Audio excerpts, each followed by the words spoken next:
Chapter 6. "You will not go with Magua," shouted Duncan. Alice was quiet for some time, but then she shouted too. "Don't go with Magua.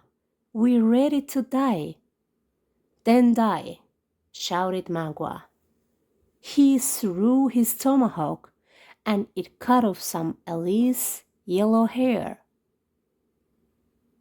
But it stopped in the tree above her head. Then one of the Indians wanted to scalp Alice, but Duncan jumped on him and they began to fight.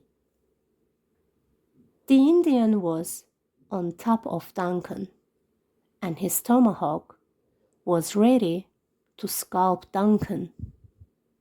Suddenly, they heard a loud sound of a gun.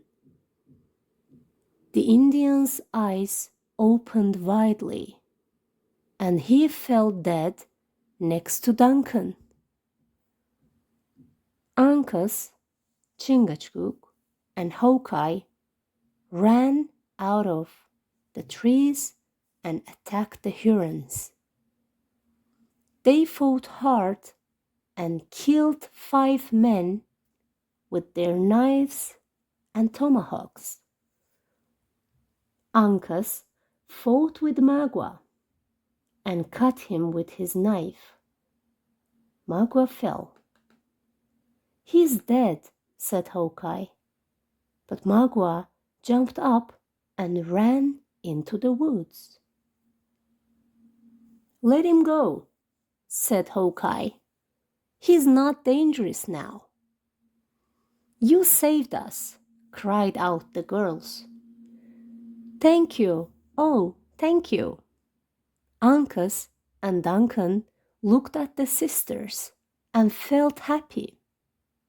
"But how did you find us?" Uncas asked them. "We didn't go a long way down the river. We couldn't leave you, so we watched from across the river." "Did you see everything?" asked Duncan.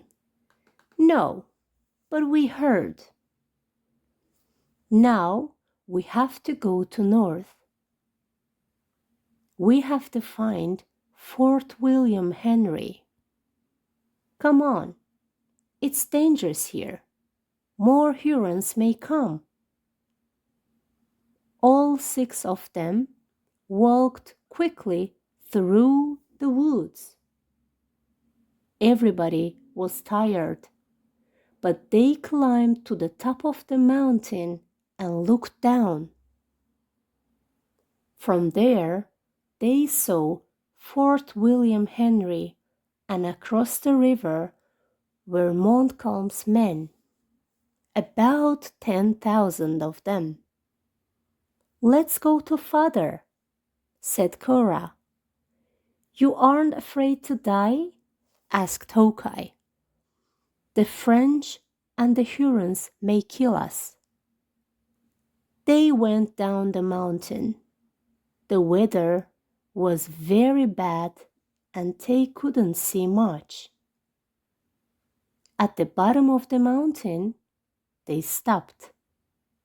Hawkeye and the Mohicans left the woods and looked around. They came back soon. "We can't walk through them," said Hawkeye. "Can we walk around them?" asked Duncan. "I think we can. Let's try," answered Hawkeye. Suddenly, somebody called them out in French. "Who's there? Stop!" And guns fired at them. Hawkeye and Uncas fired back, and the French shot again. Cora and Alice ran to the fort. The French ran after them. Then, suddenly, they heard a command in English. Wait, it was Colonel Munro. Father, father, that's we, shouted Alice. Save your daughters. They rushed to him. The old colonel put his arms around them and cried,